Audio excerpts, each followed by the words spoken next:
The national municipal market is on track for its worst year since 1981.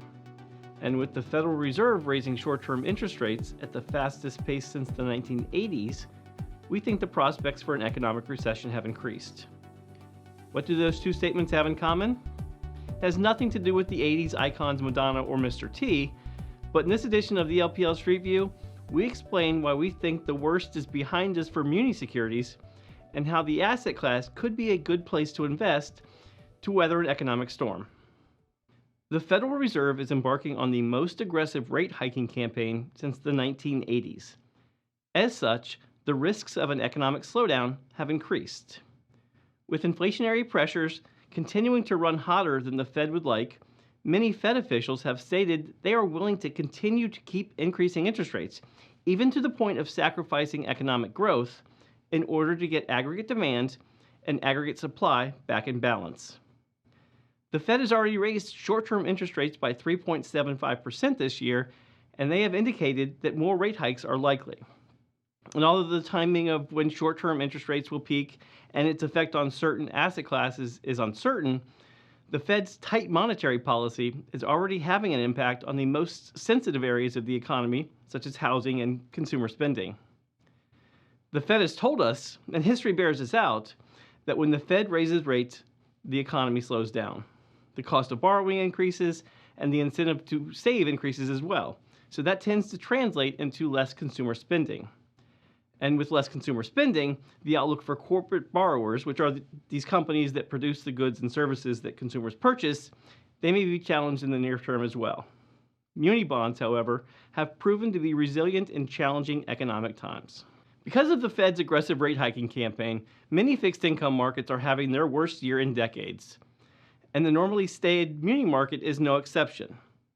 To make matters worse, though, investors have pulled more than $100 billion from the asset class this year, further pressuring bond prices. The combined effect has been a sharp increase in yields, but likely the worst year for muni bonds since 1981. So that's the bad news. The good news, in our view, is that we do think the Fed is getting closer to the end of its rate hiking campaign, so that means less interest rate pressures, and we're starting to see inflows back into the asset class, which should help support prices. More importantly, though, is that munis tend to be a safer alternative than corporate credit during economic slowdowns. So shown here is the default rate of muni securities versus their corporate counterparts. As shown, the annual default rate for muni securities, which is that blue line, is significantly below what has historically occurred in the corporate credit markets, which is the gray line. You have to go back to 1983 to see a year in which defaults for muni securities were higher than corporate borrowers. Now, importantly, muni defaults during economic contractions, which is that gray shaded region, have been relatively benign, again, unlike their corporate counterparts.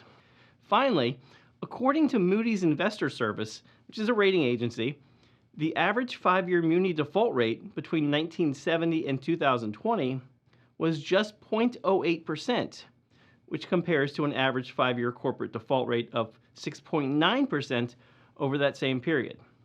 Now, why is this important?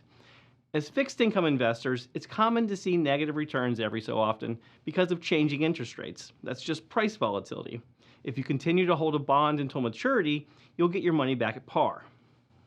Defaults, however, represent a permanent impairment of capital. You're likely not getting that investment back at par. That is one of the major risks for fixed income investors. And muni securities have tended to have fewer defaults than their corporate counterparts. So the asset class tends to be a good asset class to invest in during economic slowdowns. Now, muni bonds are having their best month in decades as signs of these inflationary pressures are easing. Muni debt has gained 4.3% in November, on track for the biggest monthly advance since August of 1986. So we are seeing signs that things are improving.